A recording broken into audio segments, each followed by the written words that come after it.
So this lecture is on body magic. Give it a second for the screen to warm up. This whole lecture will be on tricks which do with your eyes, legs, eyes, ears, noses, all parts of the body. I'm hoping that everybody throughout this workshop will get to learn at least 3 tricks they're going to go away and take away with them. But all of you will be able to do all of these tricks during the lecture itself.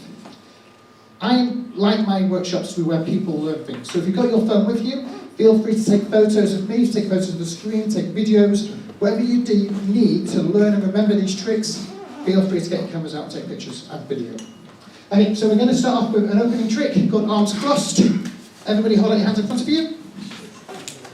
Excellent. Take your hands, palms down, cross them over. Lock your fingers tightly together. Make sure both thumbs are facing the same way. And we're going to turn our thumbs to face the ceiling, just like this. You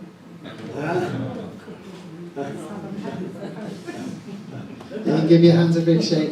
Because like I said, everything's done with sleight of hand. And we're going to learn that trick along with many others, but we're going to start with something simple. It's called the invisible finger. All you have to do is place your finger in front of your face, and if you position it at a perfect position, you should be able to see right through your finger. Once you can see through your finger, try passing your other hand behind it, and you should be able to see right through to your hand. It all uses a blind spot. Everybody has a blind spot just in front of the nose, where we can't see, but our brain fills in that information. And using that knowledge, we can do some cool tricks with it. For example, you can make your finger shrink in size. You're going to take your pointy finger, you're going to put it this way. Let me do it this way. Get one hand flat like a piece of paper, place it in the middle of the face. Other hand, nice pointed finger. And you can pass it very slowly across the front of your eyes. And if you do that, your finger will shrink as it goes past. You do that? I'm going to just come and check. Make sure it's on the far side of the hand. So make sure, yeah, that's fine, on the far side. So your finger's on the far side of the hand and just move it backwards and forwards and it will shrink. And once you've done it with one finger, you can turn your whole hand sideways and do it with all 4 fingers at the same time. And now your whole hand shrinks as it goes past your eyes. Really freaky.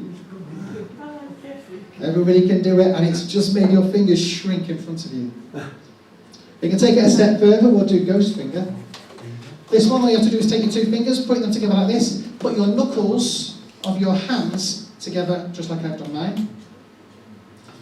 Now the idea is to keep your fingers still. Don't move your fingers, don't make them move towards each other or anything, but what you need to do to get those fingers to point and touch each other is very slowly bring them towards your eyes.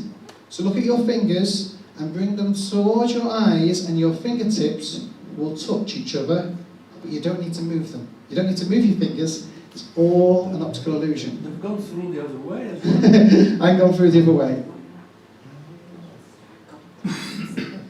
So this one is basically as soon as those fingers that enters the blind spot, that space removes that space between your fingers, and your fingers look like they're touching. There's another version of that which we're going to look at in a few moments' time, but first of all we're going to look at the floating sausage, a very classic one in the world of magic. You should all know it. 2 fingers in the air, place both fingers together on top of the nose. All you need to do is very slowly move them away from your face until you see a small sausage appear between your fingers. When you see that sausage, stop moving, but separate your fingers a little bit, and the sausage will be floating in the air. For the one, you can always tell the ones that are doing this for the first time, because like this, you get the reaction. For those that can do it, you simply just place them on top of your nose. Just look at your fingertips. If you keep looking at your fingertips, when you see the sausage, you can just stop and slowly separate your fingers, and it'll be floating in the air. And then if you can see the floating sausage, you can try and eat it. It usually vanishes before you get there. There's one more cool, really scary optical trick, and this is to make a hole appear in your hand. Okay? Now to do this, you will need a piece of paper. It's the only trick that requires 1 prop in this entire lecture. There's no props needed, but I do like this trick, so I'm going to include it. It just requires a piece of paper. So while we hand out these pieces of paper, let's see if anybody can get the bird to fly into the house. So if I was to, if you take one and pass one on, if you take some there and pass the one backwards. We'll do that there. Just grab one and take it, pass it back, and pass it on. Make sure everybody gets one of these sheets. Thank you. Who can make the bird fly into the house? The instructions are on it, so it should be quite easy, thank you. All you need to do is bring it towards your face, and the bird flies into that house. It's the same as that finger trick, only this time we're doing it with a picture, and the blackness helps. You can see the bird fly into the house as you bring it towards you.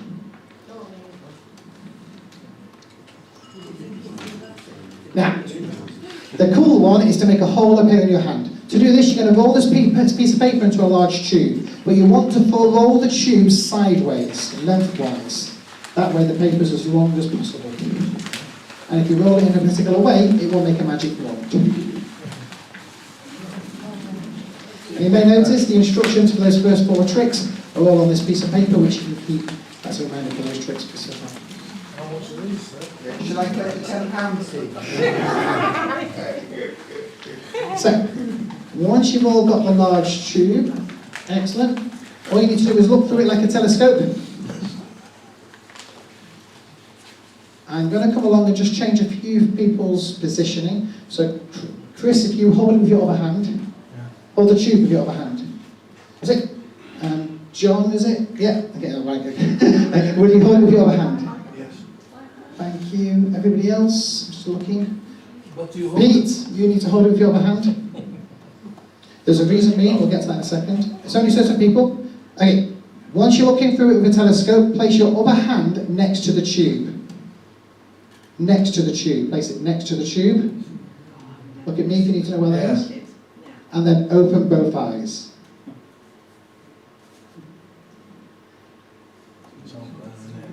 Is it holding with the left hand or the right hand?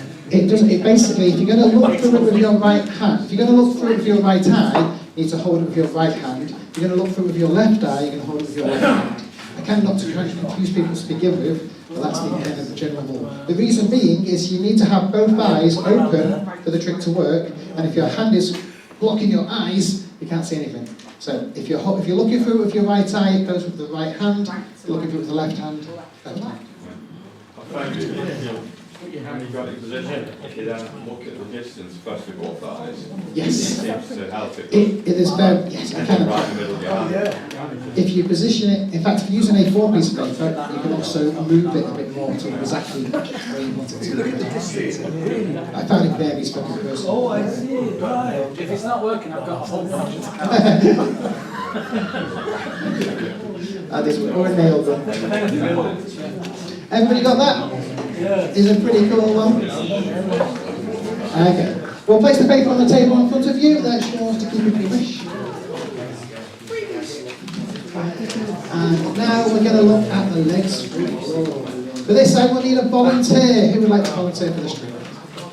Andrew's got his hand up. And then bear in mind, you have to lie down on the floor. As long as you're okay getting lying down a bit. Come again. Cool. Thank you, Bill. Please give Bill a round of applause. Awesome trick. Just lay on your back. Yeah, that's what I'm worried about as well. I heard him volunteer. It's on camera. You volunteered for this. Okay. Bill, I'm going to lift your legs up into the air just like this. All you need to do is close your eyes. For this trick to work, all I need to do is count down from 30. At the end of 30, I'll lower your legs and they will melt through the floor. Okay? 30, 29, 28, 27, 26, 25, 24, 23, 22, 21, 20. Keep your eyes closed, just relax. 19, 18, 17, 16, 15, 14, 13, 12, 11, 10, 9, 8, 7, 6, 5, 4, 3, 2, 1. I'm going to slowly lower your legs. About now they should hit the floor, and then they should start to sink right through, all the way down. down into the basement. Bob back a figure. Sit up, Bill. Did you feel your legs go for the floor? Yeah. It's a really freaky experience, isn't it? Very, Can I help you up? very. Give a big round of applause. So this is a really cool, freaky experience. Bill's not lying. It really generally works with everybody you do this with. I can happily do it again one more time if nobody believes me. All they have to do is lie down on the floor. There are a few rules. Is that the person lying down should keep their eyes closed throughout the whole trick. If they open their eyes, it somehow doesn't work. And I don't know why, but it doesn't work if they open their eyes. Essentially, when you're lifting their legs up, all the blood's rushing out of their legs, and when you get to about halfway, the blood starts to go back in and it starts to settle. It feels like you've hit the floor and they're halfway down. And from that point onwards, it's sinking further and further. The other thing to remember is you want to just lower the legs as slowly as possible. Don't drop them because it's too quick to notice the sensation of it melting through. Can you do it on your own? No, it needs somebody else to hold on. Also, when you're counting down from 30, you guys will probably all count normally, but when I teach this with certain people, they count 1, 2, 3, 4, 5, 6, 7, 8, 9, 10, 11, 12. Give it time. The longer they're up there, the better the effect is. If you held them there for a minute, it'd be even greater, but I found 30 seconds was a reasonable time to get the greatest effect. You can do it with the arms as well, but legs is the better sensation. Any questions on that? No. Any questions in the meantime? Feel free to ask. Yeah, take pictures. Circle and 6. Everybody hold out your right hand and draw clockwise circles with your hand.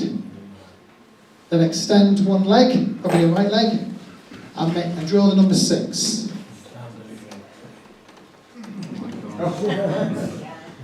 Nobody can do it. Just make clockwise circles with a finger and draw the number 6.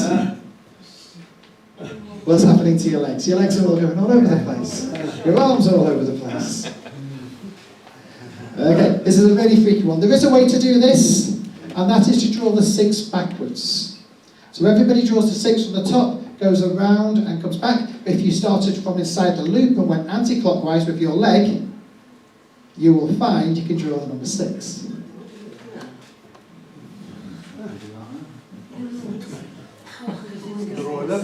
Same way. So the leg is going in the same way that your clockwise circles with your finger are going. Make sense? Everybody can do that? It's pretty cool. Okay, we'll move on. Copy me exactly. Okay, draw a circle, 2 eyes, and a mouth. And that time, everybody did it wrong. Why? Because I'm using my left hand. I used it twice. Everybody there used their right hand to draw the circle and 2 eyes and a mouth, but you're supposed to use your left hand, which is what I was doing.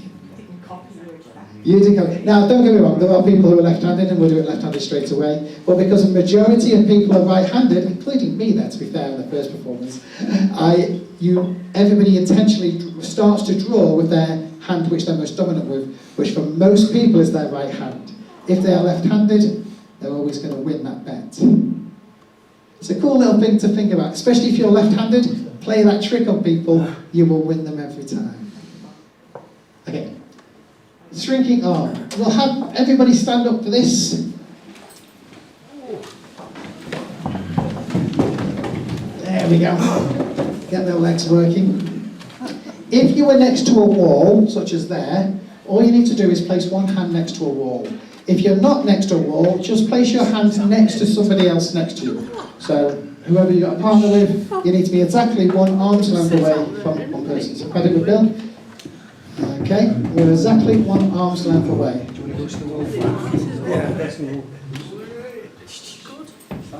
Okay. The wall is the best way to do it because it doesn't move at all, but occasionally people can move, which is, it doesn't really make a difference to trick, but it's better if you do a wall. Now, that's the exact length of your arm right now. Don't move your feet, you're going to stay exactly still. So make your arm shrink.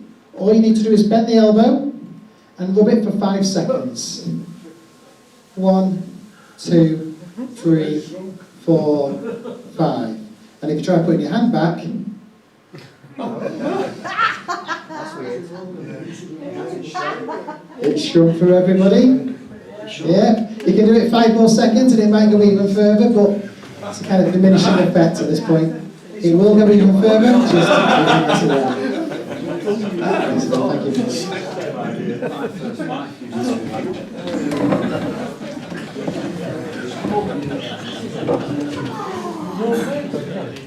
So that's the shrinking arm. That's how to make everybody's arm shrink. It's dead cool because you can all do it yourselves. It doesn't make any sense, but if you really play them, you can mess people's heads with it. So there is a few theories, and it's all about body movements when you bend your elbow and tuck your shoulder kind of moves. It's more fun than mystery rather than that. But the next one is actually even more mysterious. That's the reach further, or the growing arm. Okay, so I'm going to get someone to demonstrate this with, but they will need to turn around 3 times. Let me see. Sir, would you help me for this one? Excellent, thank you. Sorry, I forgot your name. What's your name?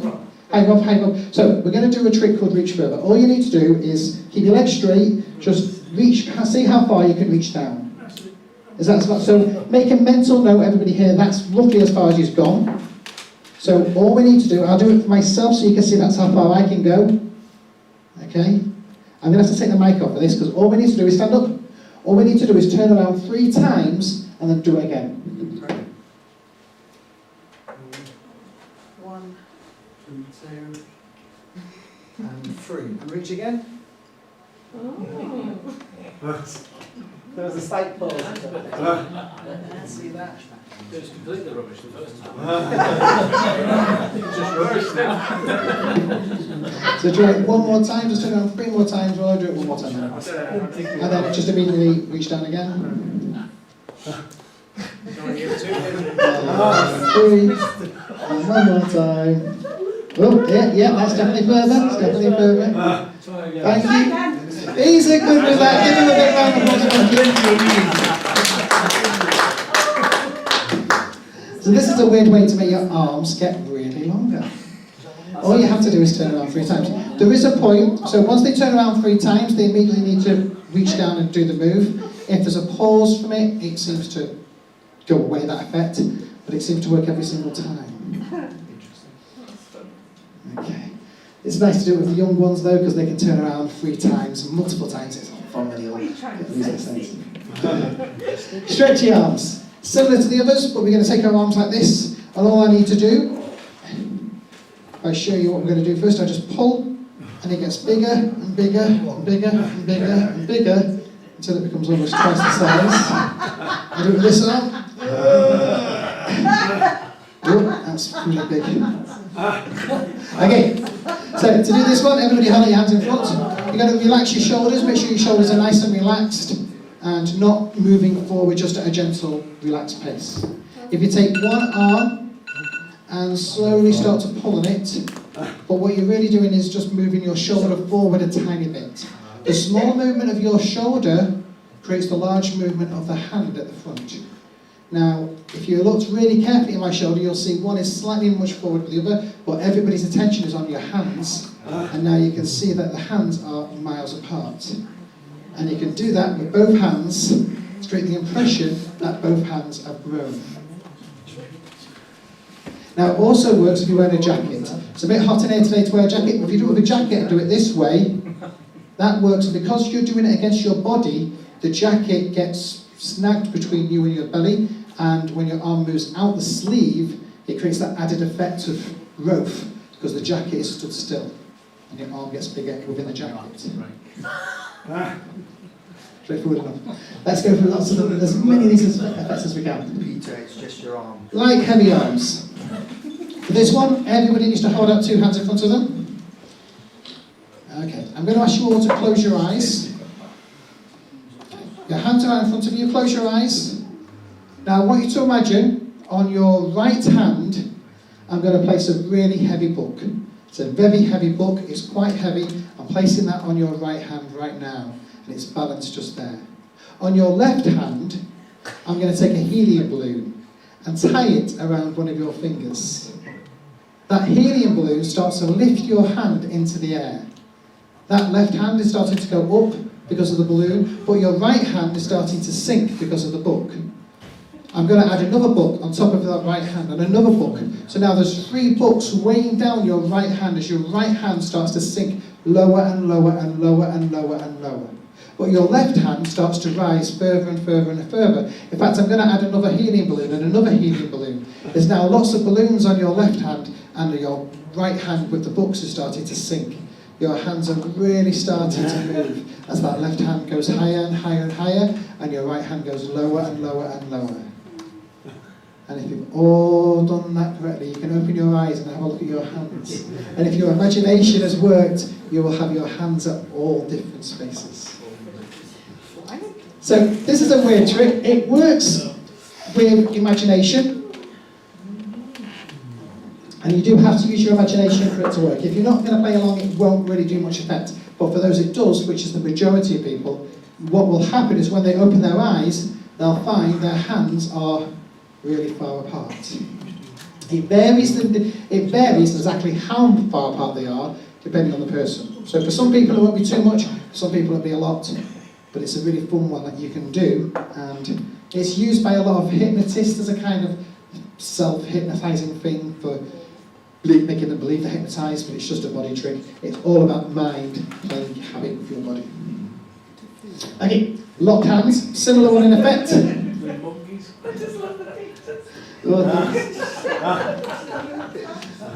Everybody take your hands and interlock your fingers together like so. Place them over your head. Invert them, hands over the head. Okay. Now I want you to imagine, I want you to use the power of your imagination and imagine your fingers are slowly starting to get bonded together.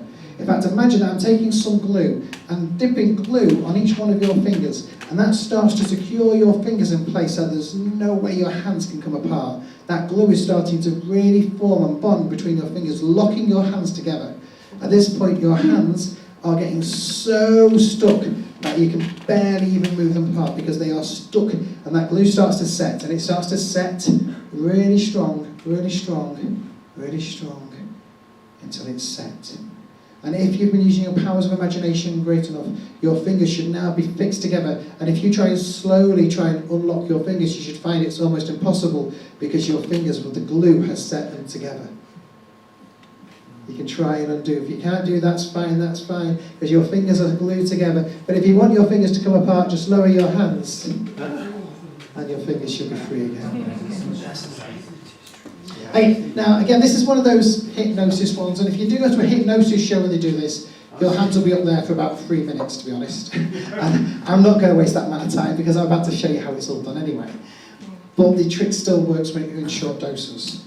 Essentially, what happens is when your knuckles, when your fingers are mixed like this, I noticed with some of you that weren't exactly locked like this, but that's okay, your knuckles are pressing against each other. So they are natural locks because of your knuckles when in place.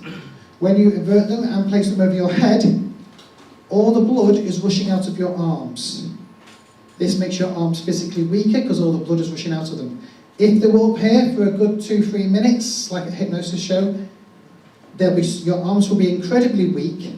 The sweat between your fingers will act as a form of mild adhesive, and your knuckles, locking on each other, actually make your fingers quite secured apart. And you can actually generally try and pull them apart, and it will become almost difficult, very difficult to do. The only way to actually unseparate your hands is just to lower them down. All the blood goes back into them, and you can separate your hands. A little bit of arthritis helps, doesn't it? That does help as well.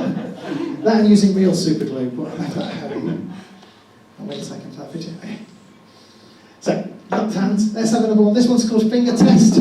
Easy one to do. Take 2 fingers in the air. Have them touch each other. Simple enough. Everybody can do that.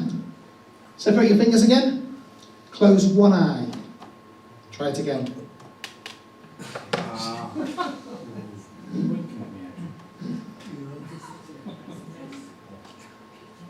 So if they're trying to compensate, they're trying to do that.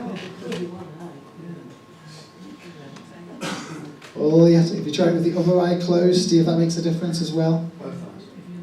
Both eyes, you probably actually do it. With both eyes, you can actually do it because you're using your hands rather than your eyes. But with one eye closed, you simply cannot get the right positioning right to make your fingers touch.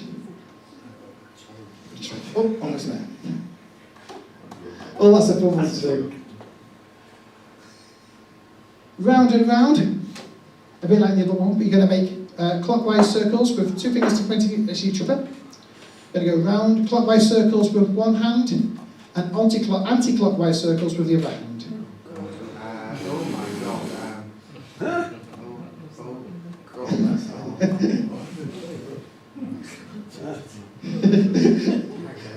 It does not compute. The brain kind of doesn't want to do it, does it? Some people are able to do it. There is about 10% of the population that can do this. I'm not one of that 10%, but I have met them. They've got their brains kind of separate the two motions. I cannot do this, but it's one of those challenging ones you can play around with.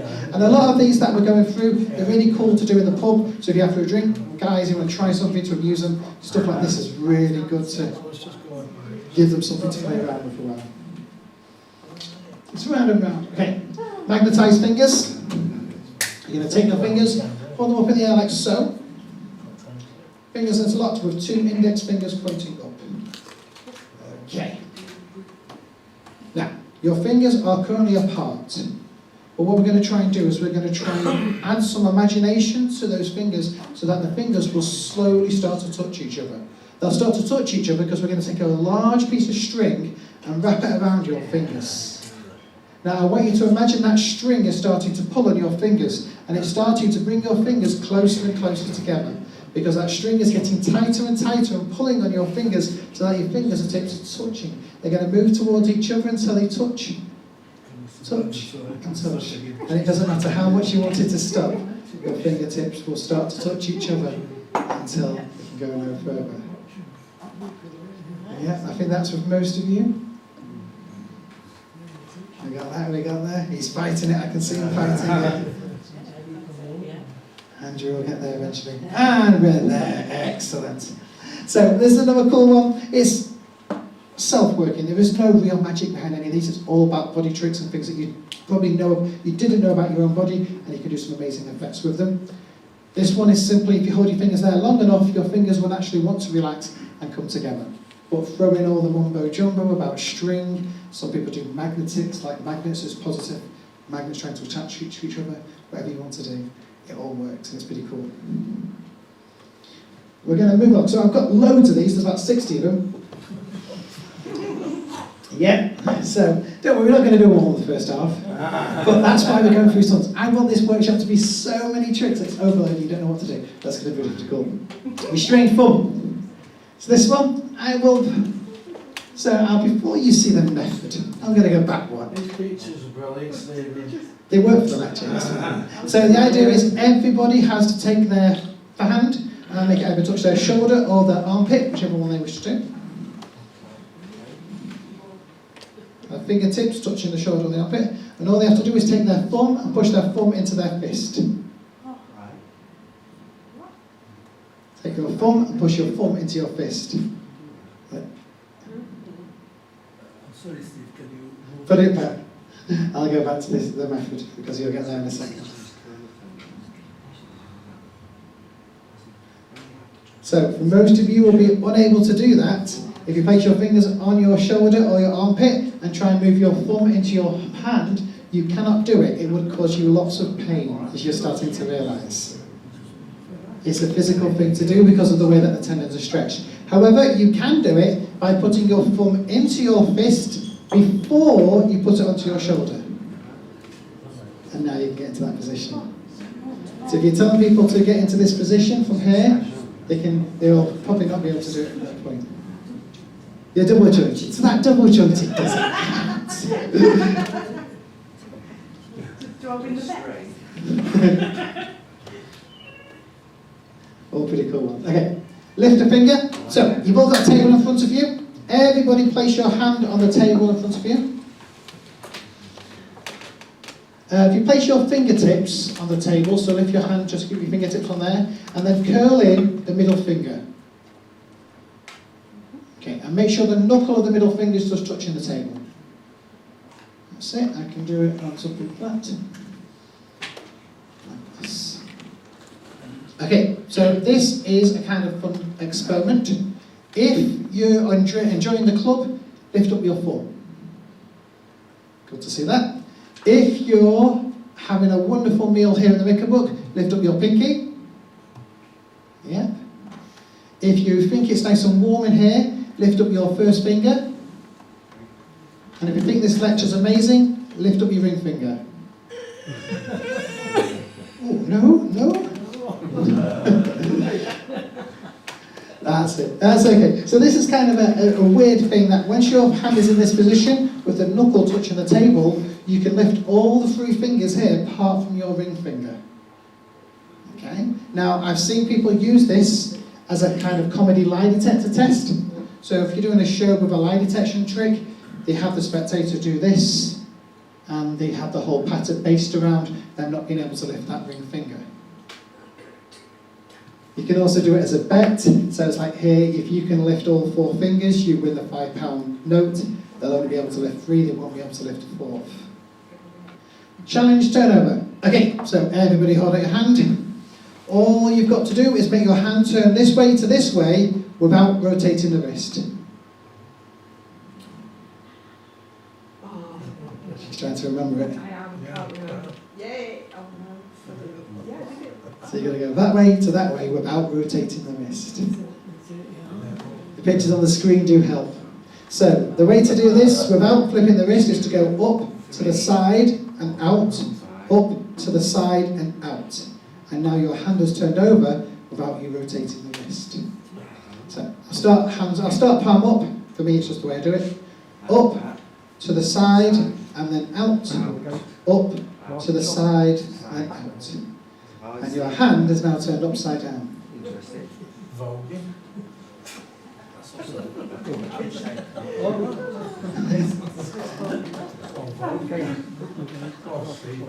You've all done that one? Once you've got it, it's kind of like locked in your head. But it's one of those weird ones where your head gets completely confused about it.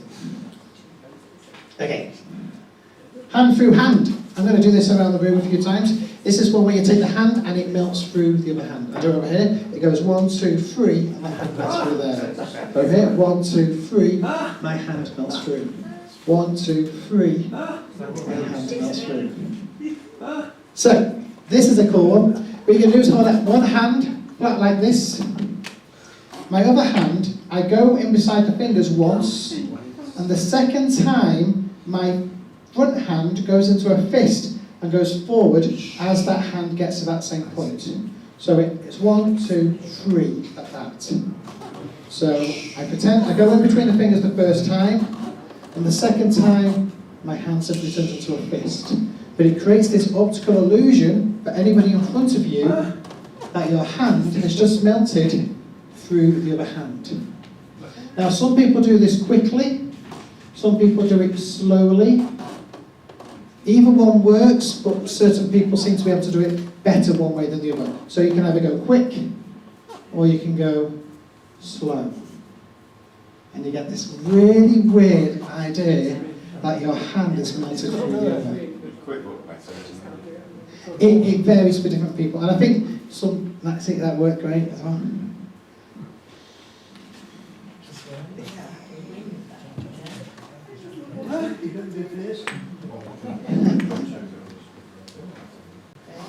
It's nice and easy once you've got it. Yeah, that works. Once you know what you're doing with it, it's really cool, and you can just do it in front of people. It's like a 2-second trick, and it's pretty eye-popping, really, is it? How did that happen now? Everybody got that? I'll put a few more seconds. Just make sure, Paul, when you make sure the hand is moving away from you. Because I think it was coming down here just to make it, yeah, maybe bend your elbows a little bit so you've got more, because if you do it over here, there's no way to really move to, but just bend your elbows so it's closer towards your body, and that way you've got more distance to play with the move around. Cool. Okay. Hand through hand, invisible ball. We'll try this with someone. Lisa, shall I try this with you? Do it. Right, Lisa, come and join me up here for a minute. Do you know this trick? No. No? Okay, good. What you need to do is put your hands together like this. I'm going to hold your hands here. All I need you to do is just try and force your way out. Okay. And we're just going to hold it here for about 20 seconds. So, 1, 2, 3, 4, 5, 6. Try and force your, try and make sure, try and get out, try and separate your hands. 5, 6, without doing anything, it's fine, just your hands there. 7, 8, 9, 10, 11, 12, 13, 14, 15, 16, 17, 18, 19, 20. I'm going to let go, and you should start to feel a ball between your hands. And that ball is like a bouncy ball, it's like a stretchy ball, and it's like an energy ball, and it should start to expand a little bit. That's really weird. That's really fancy. Give me a big round of applause, thank you, Lisa. So, this is the energy ball. This is pretty cool, this is a pretty freaky one. So basically the person places their hands together like this, they try and force their hands apart, and you just make sure they can't go any further. The pressure of them trying to move out makes their hands kind of move in this formation, and once they get to here it stops, and it feels like a kind of squeeze ball or rubber ball, an energy ball, and it's inside of the hands. It lasts for about 10 seconds, and then it starts to dissipate, I think is the best word for it, yeah?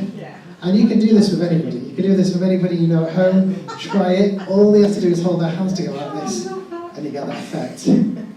This is cool, because you can do this with the children at home as well. There's another one similar to it, which we won't be able to do, but I'll go through it here. The reason is, it's the one that needs a door frame. So if you know this one, if you just go inside of a door frame, I'm not going to open the fire doors, and I don't think it would work that way. All you need to do is put the back of your hands next to the frame, so make sure you're not at a door frame which is good enough for you, just one person, and then you just press and hold there for about 20 to 30 seconds. Put it in there, put 30 seconds in there. And then once you keep on squeezing out, keep on pushing out for about 30 seconds, and then once you get to 30 seconds, just take one step forward, out the door frame, and what happens is your arms start to rise, and rise, and rise. For me, I've done it so many times, my hands are doing it automatically, it's weird. For you guys, if the first time you do it on the door frame, you'll be able to have that effect happen to you there. Well, you can all try when you get back at home. I'll give that a second for the photo. Cool, okay. Arms crossed. Now this is one we looked at the beginning. We performed this at the beginning, but there's 2 different methods. I'll give you the second method now. So, hands like this. Hands across. Lock your fingers together. And do that. This is probably better than the first one I did actually, but the thing is, there's 2 different versions, and I'm going to go through them both right now. This version is this is the first one. So this is the one I just did here. So you're in this position, hands palms down, you're going to cross your hands over. Now when I did this, you all did something different. I've done that there. So again, I've done that, and what I do is, you did this, I did this. So my hand rotated away and back towards my fingers. And now that allows me to do this rotation, which you can't do. So I'm here, hands down, arms across, the arm underneath goes over, around and back together, and now you can rotate your wrist, but like everybody in here, you all do it the wrong way and let yourselves locked up. Now that is the best version of this trick. There's a few different versions. There's 2 I'm teaching in this workshop, but I found this is my personal favourite, because there's no doing this with the thumbs, which we're going to look at in a second. It's just optical. No one sees it ever. And it's my new favourite way of doing this. So David Copperfield did this at the beginning of one of his specials, I think it was Tornado, and he did the version with the 2 thumbs. This is better than that. Now the way he did his was exactly the same trick, and he did the two thumbs facing that way before locking into there. Now I've got to do more. that's the one David Copperfield did. He did the two thumbs, and as he came back up, he rotated his wrist on the way back up. So if you'd here, lock your fingers together, show the thumbs are facing the same way, and then my hand turns as I got back up again. So that's the same trick, getting into the same position, only I think if you're going to do it, do this version, because it's just tons cleaner. And this is really cool because you can do this with the entire audience. If you've noticed, a lot of these tricks I'm doing tonight, you can do them with the entire audience. If you're a stage magician and you want to do a trick with everybody in the room, a lot of these tricks you can do with everybody in the room. That one works on absolutely everybody. And a lot of these tricks, like the circles and the rounds, it's all good stuff to get the entire audience involved. And if you look around you, you'll notice this room is really, really hot, but no one's fast asleep. That's because you're all up and doing something, which is really useful when you've got lectures like this. Okay. I think the other method for that one is just coming up here. That's the one with the thumbs.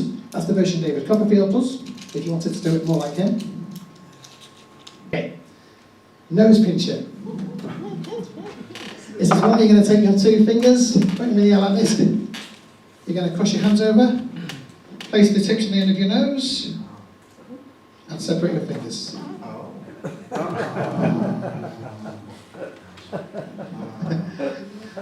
Most of you can't do it, you're all locked up. We'll try it one more time, fingers together, cross your hands over, fingertips on the end of the nose, separate your fingers. So, the method for this one, you're in this position, you cross your hands over. When my fingertips touch my nose, my fingers are crossing. And so it's the insides of the fingers that touch the nose. It's that cross with the fingers at the final moment which people don't notice. And that allows you to do that. So there. Cross your fingers as they touch your nose. And now you can separate your fingers.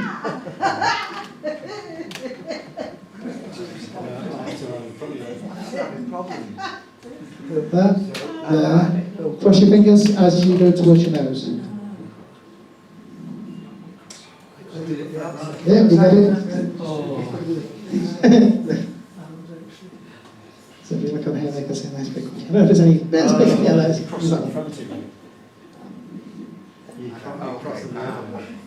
Rather than that, you cross it with the index. That's very clever. Yeah, I think that's We're starting to master it and get the idea of it. Oh, you cross it. Thumb through ear. This is a really freaky one. I'll show you this one around the room. Take my hat off. So, you can see my ear just here. I was thinking of getting my ear pierced. I thought I'd test it by taking my thumb and pushing my thumb right through the middle of the ear. I'll come and show you as close as I can. And we can make it here like so. So, this is a clever way of making your thumb appear through your ear. Also works with the finger. For me it's better with the thumb, but you can try it with however you wish. It's easier with people with large lobes, admittedly. I'll show you what I'm doing. I'm taking my thumb. My thumb is bent 90 degrees and placed in the ear like this. The skin between the thumb and the first finger clips the top of the ear. I'll come and do this a few times because I know it's angly wise. It's difficult to see if you're not looking at the right angle. So you clip in the top of the ear. The first finger comes down, grabs the bottom of the ear and pulls up. And now it looks like it's onto the ear. So from here, I clip, the thumb goes in, I clip the top of the ear, first finger grabs the bottom and pulls up. Yeah, you're working on it. And you can try this in the mirror. You also feel the thumb is in between the fingers somehow. Okay. Yeah, that's it, that's better. Yeah. Now it looks like it's through the air. So next time you're in the toilets, try this in the mirror and you'll be able to see your thumb literally passing through the air. Now once you're in this position, what you kind of want to do is take your elbow and push your elbow out, backwards. That way it makes the visibility area a lot bigger. Because if you have your elbow forward, it's too squashed, you can't see anything. Push your elbow back, and now it's nice and visual. You can see that space where the finger is, or thumb is. I'll try and keep it in this position. It's a bit warm in here, so I'm a bit sweaty. It's kind of it wants to slide out my grip.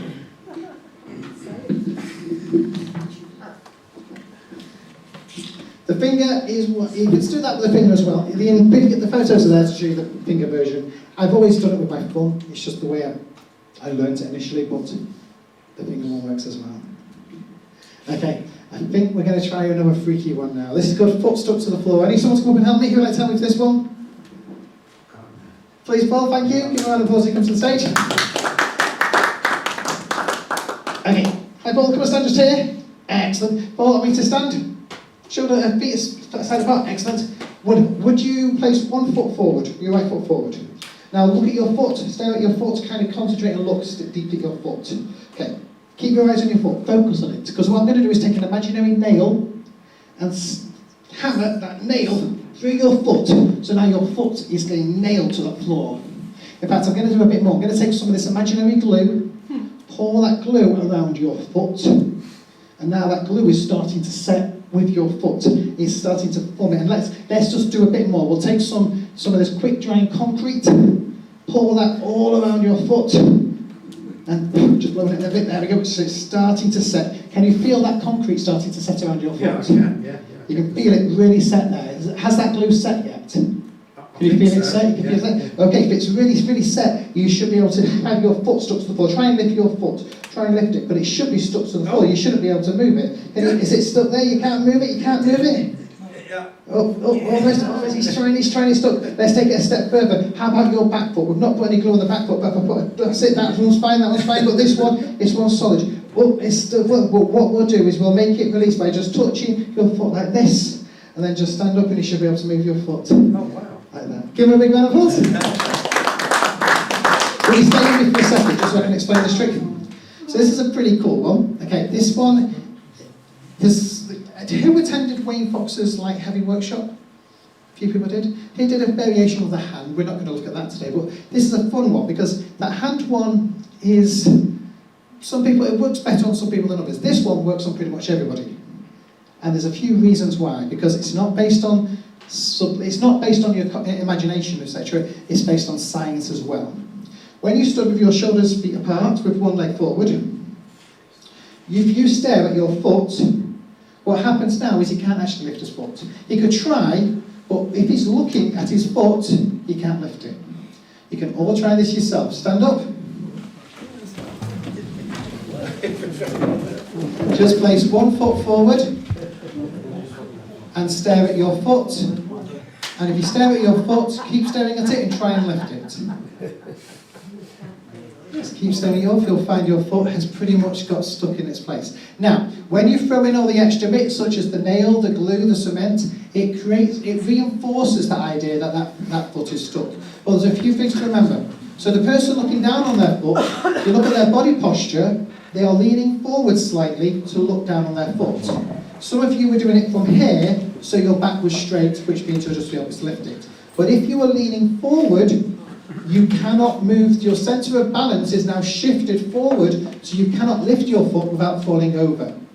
So when you stare at your foot, it changes your body positioning, and now their foot is firmly stuck in position, they can't move it.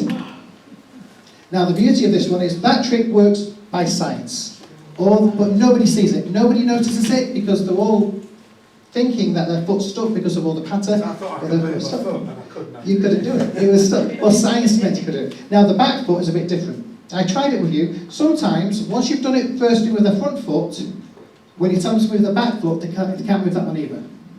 Okay? Now, I'm missing that one to 50-50. I've had some half, it didn't work with you there, but other times the back foot is stuck as well. And you've not even done anything to it. It's just the way it works. So I always like to throw that in there, try and move their back foot. You moved it straight away, so we just went straight back to the front foot, concentrated on that, and came back to normal. Well, that's one way of making someone's foot stuck to the floor without any kind of apparatus or magic anything. Give a round of applause, thank you, Paul. Thank you. I think we're going to pause there. So there are more to come in the second half. We've not even touched things like this yet. And there is about another 30 to go. There's lots of really cool ones that we're going to have some fun with. But we'll take a short break. We'll have 15 minutes for an interval. Go get a drink, come back, and I'll see you on the second half. Thank you. Welcome back, everybody. We're going to look at some more body tricks, but these ones are going to be with the mind to begin with. Everybody in the room, I want you to think of a number between 1 and 10. Everybody should have a number in their head. Now, I want you to take that number and times it by 9. If you've got a 2-digit number, add the digits together. So now everybody should have a really mixed up random number in their head. I want you to imagine you were spelling this word as in the letters. Think of the first letter, and can you think of a planet that begins with this letter? Okay. Now think of the last letter of either the number or the planet, and think of a large animal that begins with this letter. So now everybody's got 3 things in their head. They've got an animal, a planet, and a number. But I'm going to bet everybody in this room is thinking of an elephant, the planet Neptune, and the number 9. Okay, I love props mentalism, and I've learned a few tricks recently. This is one that I kind of wrote based on an old mathematical trick called Great Elephant in Denmark, and I hated it. Because you had to do all this mental math and remember the number you first thought of, take it from that. And I was playing around with the formula, and I realised you can get rid of all that stuff. Because if you just take any number between 1 and 10, times it by 9, and then add the digits together, they will always get the number 9. And now there's nothing for them to remember, as in take away the initial sum. So I'm going to put the formula on the screen. Those that want to learn this, it's pretty cool. Once you've memorised the basic thing, you can do this trick to anybody, anywhere, anywhen. No props needed. Now, I like to perform it with 3 revelations. The number, the planet, and the animal. Because I think it's really powerful to get them with the 1, 2, 3 effect. You could just say, well, elephant, or anything like this. And I don't do that, oh, there's no grey elephants in Denmark, or there's no elephants on the Neptune. I hate that. You're reading their mind, and you've just told them the 3 things that they're thinking of. That is so powerful. And when you're asked to do a trick in the street, or let's say you're in a situation, and if you bring out a pack of playing cards, you come across as the geek straight away. It's not good. But this is one of those tricks that doesn't require any props whatsoever. And you can instantly wow them. There's a couple more like that. We'll bring up one more slide in a minute, which has those 3 items as a picture. If you want, grab a picture of this, because if you want to do it, you can have this picture on your phone as a prediction that you can show them at the end. I don't do it this way anymore, but it's when I'm working large rooms, sometimes I just switch to this side rather than tell them what they're thinking of. There's another good one, because the entire room is thinking the same thing, and it works on everybody at the same time. There's another one just like it. This is think of a shape. I want everybody, I'm going to go off the screen just so you're not reading it so we can do the effect. All of you right now, I want you to imagine there's a screen between us, between me and you, right now. It's a square screen, so think of a shape on that screen. Like a square, but not a square. Think of a shape, a basic shape on that screen. Have you got one? Mm-hmm. Okay. Now I want you to take another shape and place that inside of the first one. So another simple shape, place that inside of another. So now you've got 2 shapes, one inside of the other. I want you to try and send that image and send it to the back of my head. Have it focus to the back of my head. Okay. I'm picking up some thoughts. And the thought I'm getting the most from everybody here is a circle inside of a triangle. Yeah? Now, if I was to do one step further, colour in those shapes. So colour in the circle, colour in the triangle. And if you've done that right, you're probably thinking of a red circle and a blue triangle. Okay, so this is think of a shape. I'll put the instructions there on the screen. Again, this is all based on the wording that you use. I say imagine a screen between us because a screen is naturally rectangular. It's a bit like a square. So when I say think of a shape like a square but not a square, it eliminates square from that selection process. and then you're left with a circle and a triangle. Now I deliberately use the words basic and simple so that people don't go for star or hexagon or things a little bit out there. People still do, because I think with most of you in here you all have a circle inside of a triangle, but I'm guessing about 10% of you didn't. Some of you probably had a star in there, which occasionally does happen. They try and get more creative. But the word simple and basic is important to try and make sure everybody gets to those two shapes. Now it's usually a circle and a triangle, and I get the feeling today I wanted to do a circle inside of a triangle. In this case I've got a triangle inside of a circle, so often I just say the two shapes. I don't define too often which one's inside of which, because that kind of, it's too open-ended, as in could it be right or not. So if you just say the two shapes, you're right every single time. The colours I don't always throw in. I only did it here because we've got the screen, but most times when you ask people to colour in the two shapes, the shapes are going to be red and blue. That's one I don't do all the time, but it's one of those cool things to throw in there if you feel like you've got a good way to go with it. Let's try another one. This is which hand? I will pause for, actually I will put it on the screen. Okay, everybody hold out your hands in front of you. You got that. So, you can do this with an imaginary coin, because this is a body tricks workshop. You don't need an object. But if you have a small object with you, like a ring or a coin, place that in your hand now. Otherwise, just use your imagination. It will still work with that. Just remember where your coin is going to be. Okay. It's okay. So everybody's holding hands. So imagine you've now got a coin and you're going to place it into one of those hands. Doesn't matter which hand you want to place it. You've all got a coin in your hand right now. I don't know which hand it is. It could be the left, it could be the right. But what I want you to do is take that coin and transfer it from hand to hand for the number of letters in your name. So if you were going to do Stephen, I would go S, T, E, P, H, E, and then N. And then I'll know it's in there. So do that now with your coin.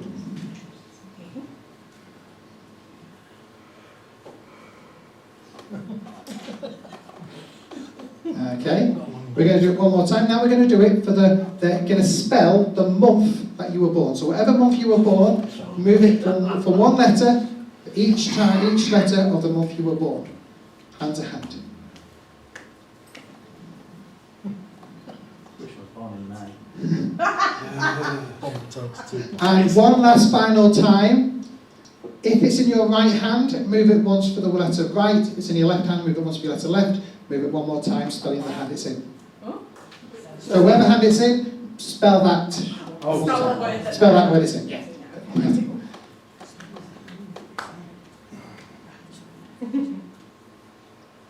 And I should know if everybody's done that right, the object is now in your left hand.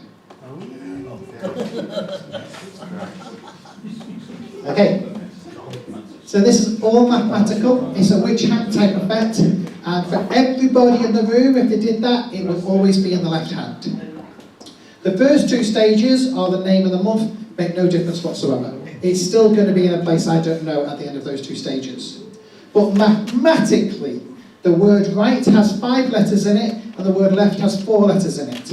And if whatever coin or an object is in their hand, see the remote, if I said it was here, I'm going to spell the right, R-I-G-H-T, ends up in my left hand, or this one, L-E-F-T, it's in my left hand again. By spelling the hand that you're currently in, it will always end up in the left hand. So, you can do this with the entire audience. For any of those which hand type effects, you don't need magnets and full tips and things to pull down your ears. That's all nonsense. You just need to be able to spell. Now there is a second stage, you can always do this with. I put this on the bottom, and there's an old, it's a kind of like urban fairy tale. And someone would have 2 doors. One door would always lie, the other door would always tell the truth. You could ask one question, and you're able to work out from which is the door to go through. Similar thing with a hand. In this case, you've got a coin in one of the hands. One hand always lies, one hand always tells the truth. The question to ask, the right hand, you ask the right hand, does the liar hand have the object or the coin?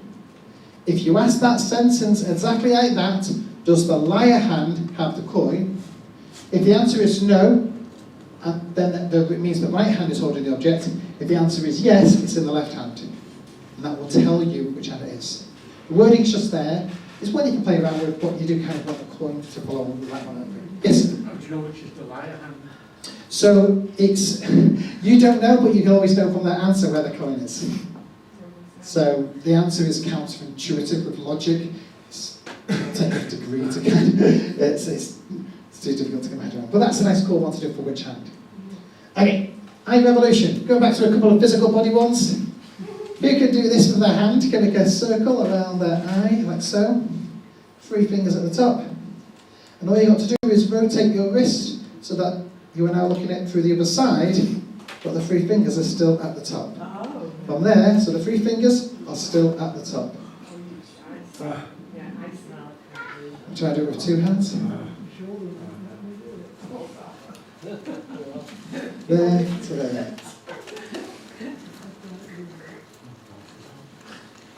So it's the same circle, the finger and thumb never come undone. You're just looking at it from the opposite side, but your fingers are always on top.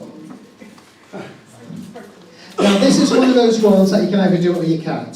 To be fair, I couldn't do it for about 2 days and then one day it just clicked.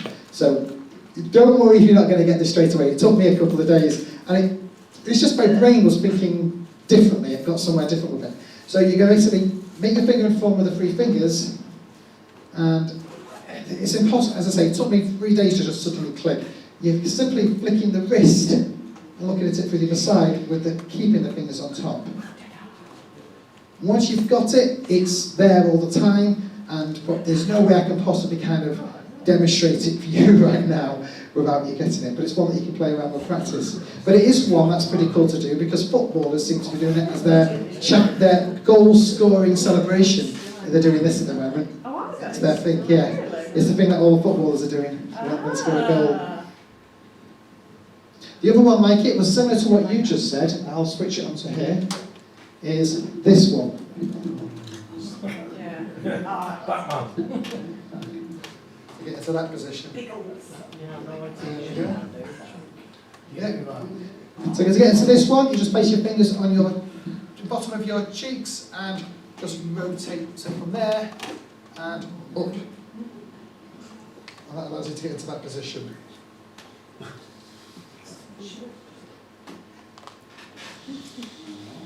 But it's an unusual position, and again, it's another one of those ones that the footballers like to do at the moment.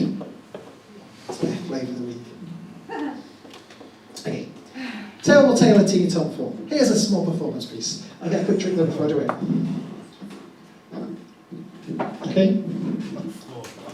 This is the tale of Teeny Tom Thumb, who lived on the hand and was rather quite dumb. He always had a question to ask everyone, like the other side of the hand. What's there? Anyone? On one day he decided to have a look, and breaking apart he tried and got stuck. The very next day he tried again, but this time it was the arm that made its efforts and pain. He thought it was because the fingers were too small, so he made himself bigger to look over the wall. But alas for Tom Thumb, he could not see the finger-foot men were far taller than he. Now the fingers themselves, they could grow and shrink in. And I've got my phone now for a minute. And then they're going to go and stick in. Don't believe me? Watch Mr. Pinky moving. He could move so far that he couldn't be seen. But moments later, he'd rejoin his team. He thought, wait. If he gave a little finger and a little bump like so, who else has done this? Amazingly, he could grow and grow and grow. That's pretty big, that one there. We'll push that back in. Now the hands themselves control them all. Were they the same? Wait, no. The hands themselves control them all. Were they the same? Or were they none at all? The hands could even grow in size, a little tug, and that'll be double the size. The other will follow, and again they're both matched, forever apart but forever detached. But let's not forget Tom Thumb, who never stopped trying. He even made it to the ear once, but got stuck in the line. Okay. It's been a while since I've done that. It's a pretty cool piece, but I wrote it a while back. Okay. So we're going to go through a load of those tricks in there, and we've already done a couple of ones, but there's a nice performance piece. Once you've got it down, there was another verse, which I must have taken out, but we'll go into later. Okay, so this is the classic. The one that we all learned growing up as a child is how to make your thumb come off your hand. Now, everybody does this wrong. It's all not about this. If you just did this, it's obvious what you're doing. It's all about the setup, how you get into that position. Now, to do that, you're going to hold onto your hand like this, with your hand in kind of a triangular shape, finger and thumb formation. You're going to pinch your thumb. 2 fingers on top, thumb at the bottom. Your wrist rotates, and it's the rotation of the wrist that covers the movement of your thumb slipping into position, and your fingers will naturally bridge that gap because of where they were located. So from here, the rotation of the wrist automatically puts your thumb into the right position.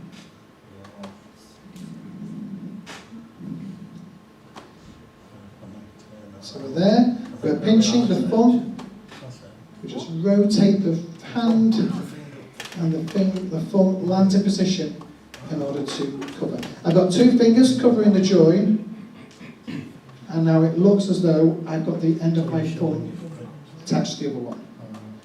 A few things I'm doing is I'm making sure you can see the base of this thumb. This thumb is bent at the 90-degree angle with that thumb right in this position, so you can see the bottom of the thumb and the top of the thumb, and it's just the 2 fingers that are there to cover.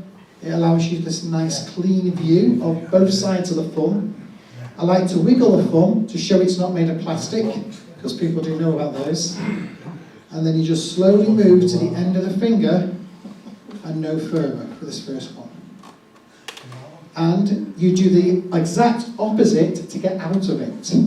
So once you're in this position, you have to do the opposite to come out. Because if you don't come out of it cleanly, you're just giving the trick away. Your fingers are covering all the dirty work in that motion. Okay. The main thing to practice is the rotation of your wrist in order to do that clearly. Now, I'm not going to lie to you, this one does help when you can bend your thumbs a good like this. And some of these next few tricks do help if you've got good finger movement. I also discovered when I do teach this, long fingers do help with some of the effects. So don't worry if you can't do some of these next ones. Big fingers do make them a little bit harder to get across. Another one on a similar vein is the up the arm.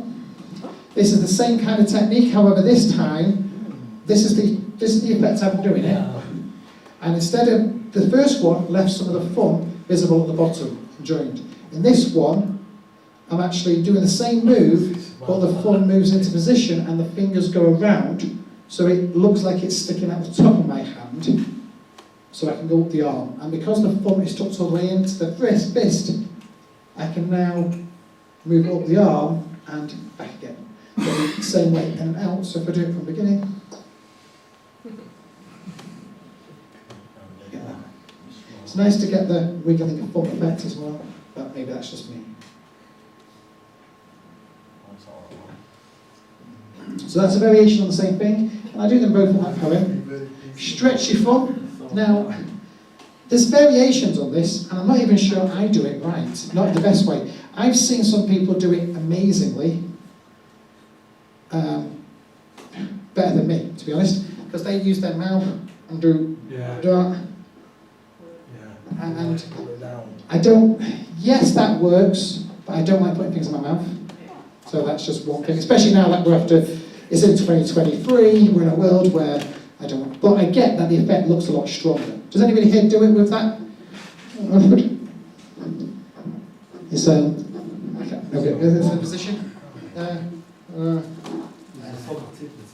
But essentially, in order to get rid of that whole mouth part, what I do is clip the thumb with my finger and between the first 2 fingers, and as I go to place it into a fist, the thumb from my right hand slips in and takes the place of that thumb in the left hand. So now the left thumb is now down the side of my palm.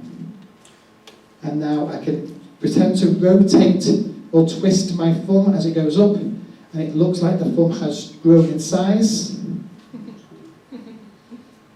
And then to go back, I just simply slip that thumb inside of my finger, and I let the movement of my hand create that moment of confusion to hide the transfer of the thumbs.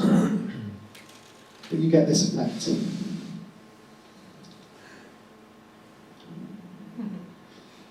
Okay, stretch your foot. The next one is telescopic pinky. This one, you're going to take your pinky, you're going to hold it and pinch it between the finger and thumb, and you're going to push it into the hand like this so it looks telescopic. Now, to do this one, what I'm actually doing is when I pinch the end of the finger, I'm bending my finger so it stays, the top of it stays straight. When I go backwards, from the back of my hand, the knuckle is bending. But if I didn't hold it, it would just point out that way and it'd be pretty obvious. By keeping it pushed forward and upwards, it looks like the finger stays straight, in line with the other fingers, and now you get the impression that the finger has been telescopically moved into the hand. It's painful. Because I did it really. You can, if you want to, you can show both sides by keeping your fingertips hiding the bulge at the back, but that's a quick way to do the in and out of the finger telescopically. However, there is a better version, and that's this one. So first of all, credit on this one belongs to Andrew Main, the first version of the trick. Andrew Main gave me permission to publish this. I don't think he even does magic anymore.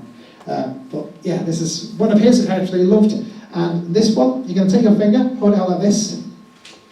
With your other hand, separate your finger and thumb like so, and just place it like a V shape over the finger. Now, all I need to do is pretend to rub and slowly bring my hand backwards towards me. The finger pointing out, stay still, but it looks like the finger grows in size. So from here, it's looking like the finger grows and grows and grows and grows.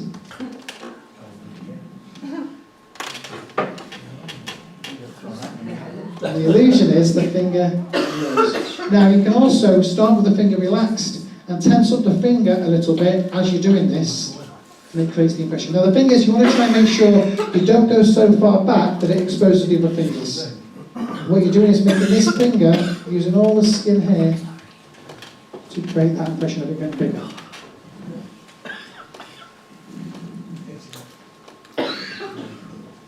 Now the next part is to demonstrate it without any rubbing. And for that I'm doing this. Okay. Now this is one where you just cross your fingers, as if you were crossing your fingers normally. For those that can do that. You're going to take your other index finger and just push it into between them. Now the nail should go completely under, hiding it from view, and now it looks like you've got a really long finger.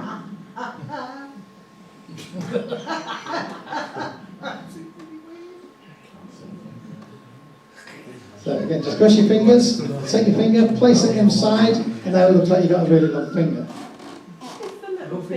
As long as the nail, so if you just get the angle right, it makes it look like the finger has grown to twice the size. Now this is pretty cool because you can do it, after doing this one, you can go into that position and show it. And I do it with all the fingers spread because I don't know, it's just the way I've always done it, whether it's better or not, I'm not sure. But it now looks like the finger has grown. The distance, even though this finger is about a centimetre on top of the other finger, from most positions you can't see that. It's invisible.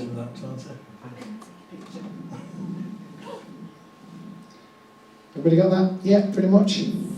Some of these you're going to have to practice with. You've got the pictures, you can play around with them. Once you've got it down, it's in the head. It's cool. Rub finger grow. This is a little bit like the other one.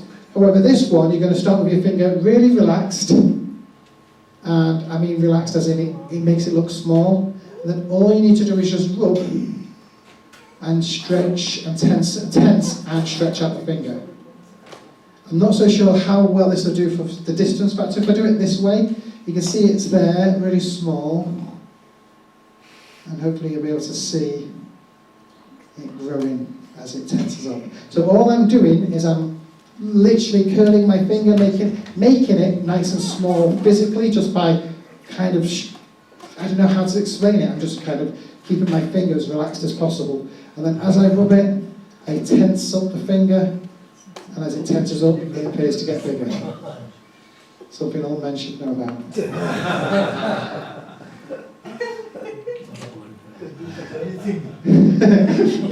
Okay, pinky off. So there's a few variations on who have put this out.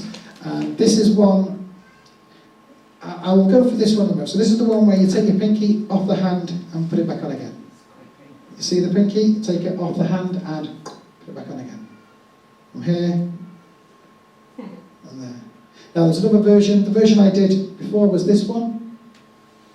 That was the one in the poem. So that one is more familiar to me, Yedid's Finger Fantasies. It's the Pinky Vanish from Hat Series. And the other one was Nick Liccardo's Pinky Off, I think it's called. I'm sure, I think that's his name. But they are older effects, so I'm not even sure it's theirs, but it's just essentially taking the pinky and putting it behind your finger. Now the pinky is nice and easy for that. You're going to keep your other fingers together and literally just put the finger behind. And the rest of it is presentation. But those sources are the best places to look at. If you want to look at the full intricacies of how that trick works, check out those projects. They're pretty cool. They show you some other stuff with fingers and thumbs and stuff like that as well. Okay. Big finger off. This is one where you take your finger off the hand, you can show it's gone and put it back on again. So you take it off there, show it's gone, and put it back on again. Take it off, show it's gone, and put it back on again. The first time I do it, I cover up my fingers and pretend to take it off. All I'm doing is bending my fingers like this. Now, the convincer is this. This, in slow motion, is doing that with my fingers, the Vulcan kind of salute, and then coming straight back into that position. So from there, it looks like you're seeing both sides of the hand. So I'm there, both sides, and back again.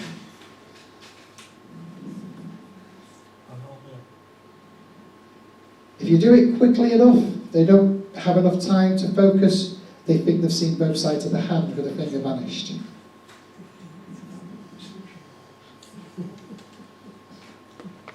Just looking when you're turning that way, you're still seeing 4, aren't you? You are still seeing 4, but If you do it quick enough. if you do it quick enough and don't repeat it 10 times like I just did, you'll basically, it goes by, it looks like you've seen both sides of the hand. Can I put the other side on there? Yeah, I'll put the other side up, but we'll be on there eventually. Jump!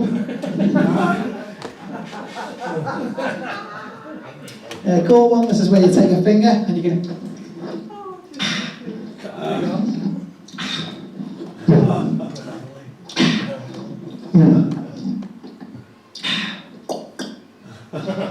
So, cool little comedy piece. This is where you're just pretending to take a bite out of your finger.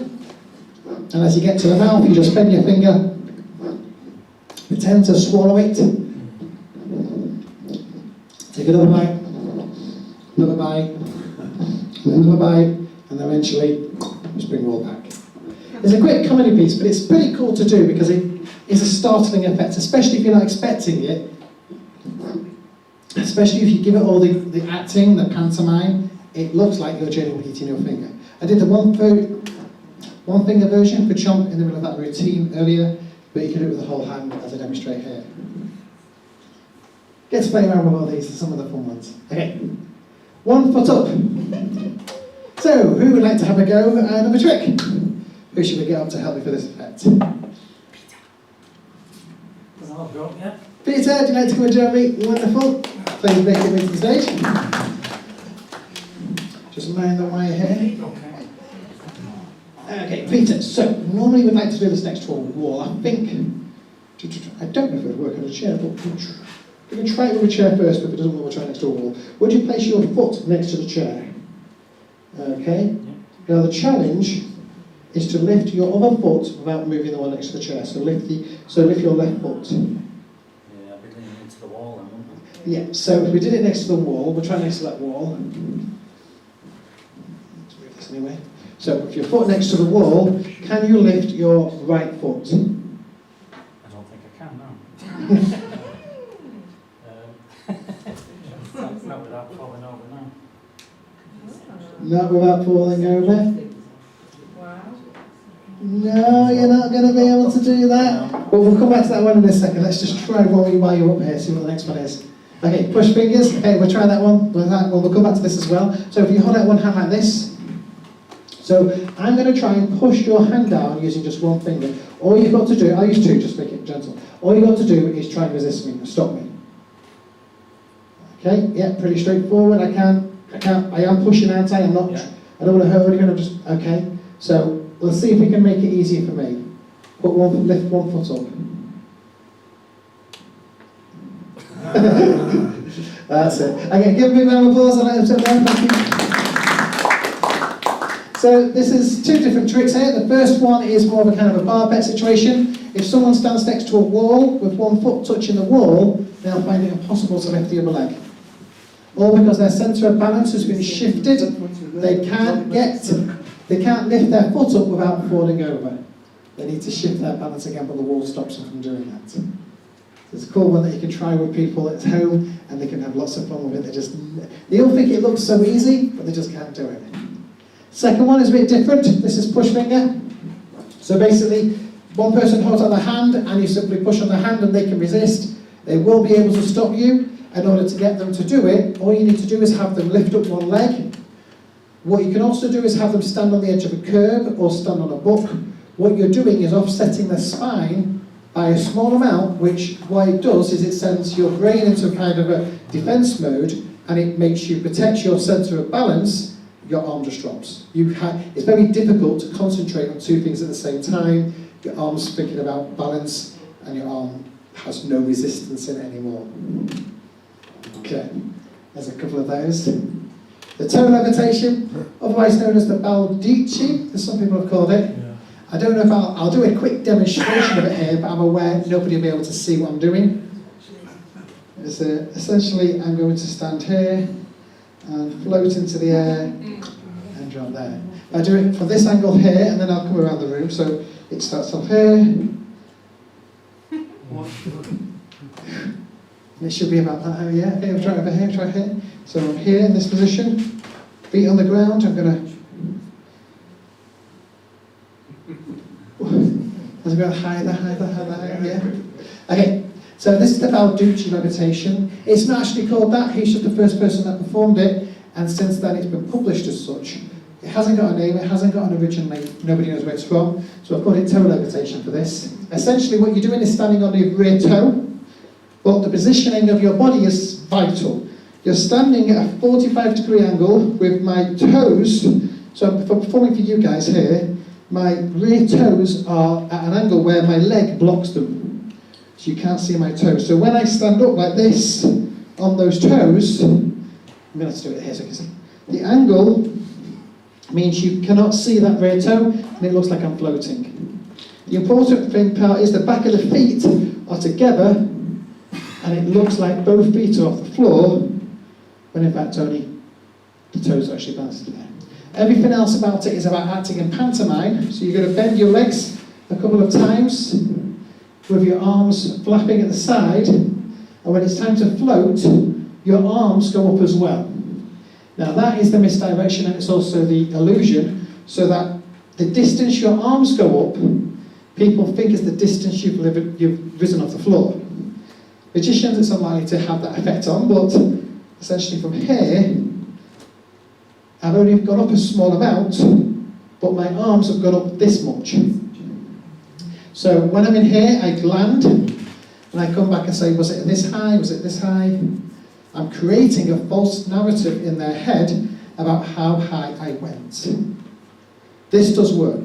It does have an effect, but it is very limited to the angles and how many people you do it for. Obviously, it doesn't work for people in a round situation. It's a good one to do, and it's a levitation without any props.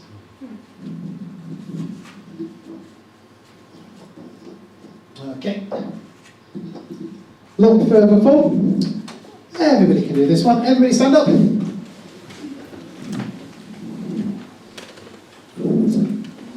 Everybody hold out your thumb in front of you. Okay, so you're going to turn, look at your thumb, stare at your thumb, and turn your body to the side with your thumb, and stop when it becomes uncomfortable.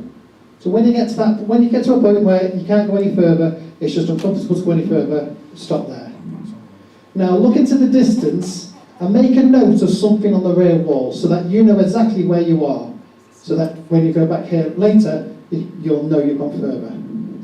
Okay, once you've made a note of where you are, bring your thumb back to the front. Now, imagine all that pain, all that discomfort is now flowing out of your body. And you are becoming extra versatile. That's the word. And then with that thought in your head, try it one more time, and let's see if you can go any further.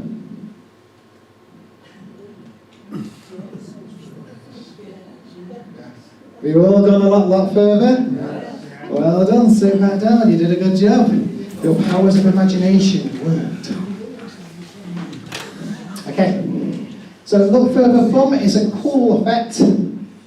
The first time you do it, you're going to go as far as you can go. It's just to the point where you don't want to go any further. Second time you do it, your first time you did it was stretching those muscles. So the second time you do it, those muscles have already been stretched and it allows you to go further. It's a simple body trick. But framed in the right possible way, it creates the idea that you're mind over matter with your pain receptions. Okay. Can't stand up. This is one that uses a chair. Chris, we'll do this with you since you're there. But actually, would you come over this way? We'll try with you. So let's start there. Would you sit on this chair? Yeah. Thank you, Chris. Okay, sit a bit forward, so you're back on the chair.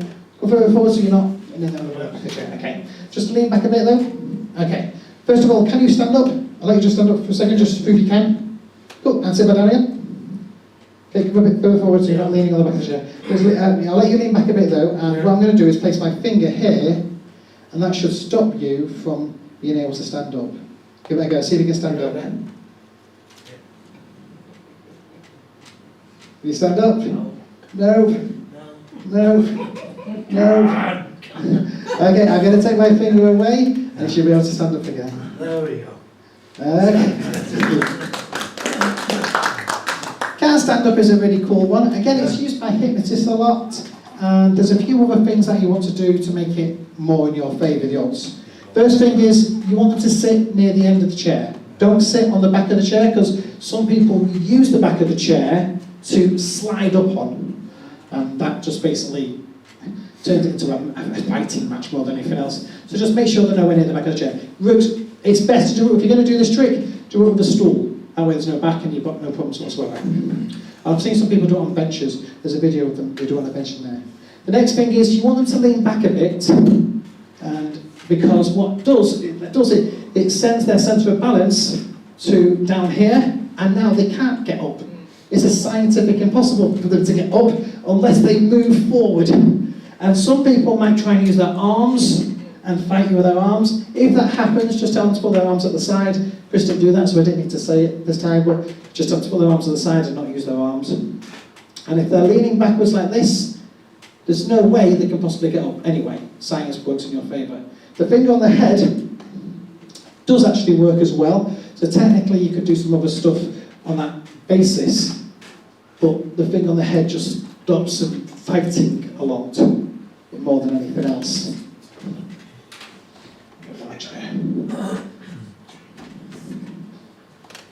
Okay, let's kind of stand up. Mountain touches. Ooh, okay. Now we're going to try something brand new. Are you ready to see something brand new? I've only ever done this once before. Okay, so it may work, it may not work. Can I try this with you though? Let's get someone to help me. Who would like to help me for this trick? Please, thank you. I'll let you come help me. Wonderful, thank you. Please come and join me. So I don't know your name. What's your name? Frank. Frank, please, Frank, stand here this way, Frank. I'm going to have to take the microphone off just so I can move around you.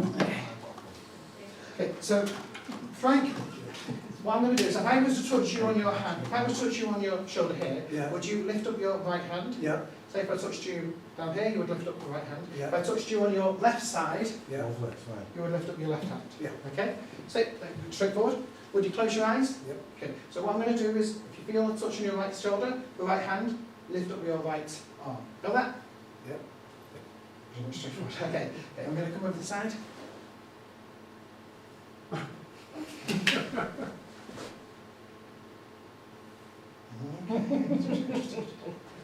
me see if I can.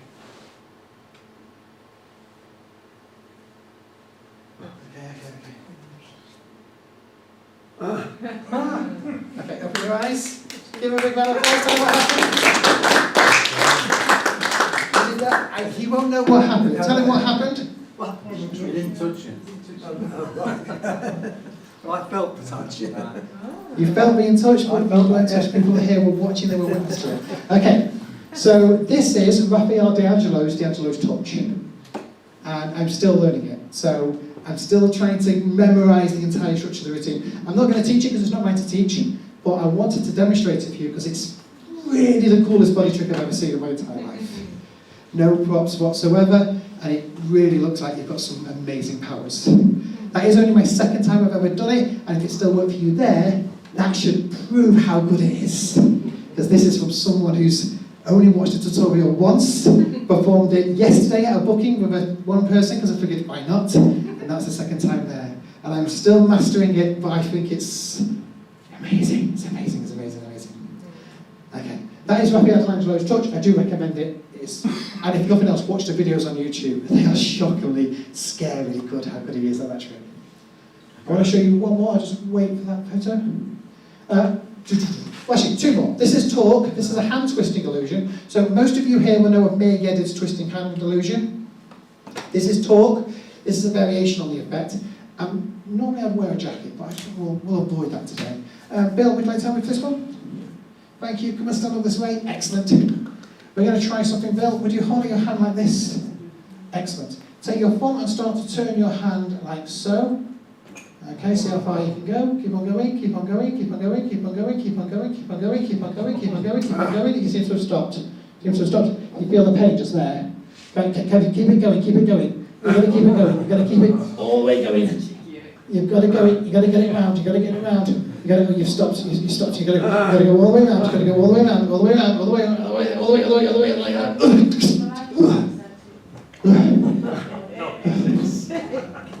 And that's tough. Give him a big round of applause. So this is a pretty cool version of the twisting arm illusion. However, it's a slightly different method, and it's pretty cool because it doesn't use a table. It doesn't require props or gimmicks like that. Everybody does this. When he's doing it with me, I point, at this point, I register something, is it painful on his arm here? As I'm doing that, I flip my wrist. And now I can carry on with the turn while he can't. So from that point onwards, from there at the top, I go down as far as I can go, then I register some pain on his arm as I flick my wrist and continue the turn. And I can go another turn and a half. Straightforward. I want to do one more, then we'll wrap it up. And this is a group levitation. Okay. Chris, we might try this with you if you would. Oh, God. Okay. What we'll do is we'll use this chair here. I'm going to bring the chair just here. I'm going to need 3 volunteers. Strong. I'll be alright. You're going to be pips, huh? Wonderful. Thank you. Thank you for your taking position. Okay, so all of you, if you take your fingers and place them together like this. Wonderful. Okay, now, if you two would place yours under his knees like this, I'll place mine under his kneecaps, and Bill, if you do it under his kneecaps. Just try and lift him using just your fingertips. Yeah, that's a funny place, that. Can you lift him? It's pretty heavy, isn't he? You're not going to be able to lift him. It's been very polite. Okay, so what we did that, we generally tried to lift him, we just couldn't do it. Okay, what we're going to do is we're going to place our hands over his head. So I'm going to place my hand. If you place your hand, and Bill, you place yours, I'm going to do the same. If you do your next hand, you do your hand, and Bill.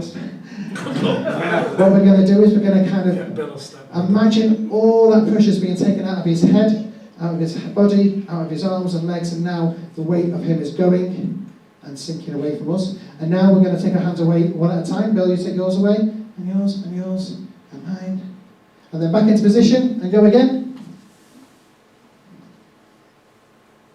Wow.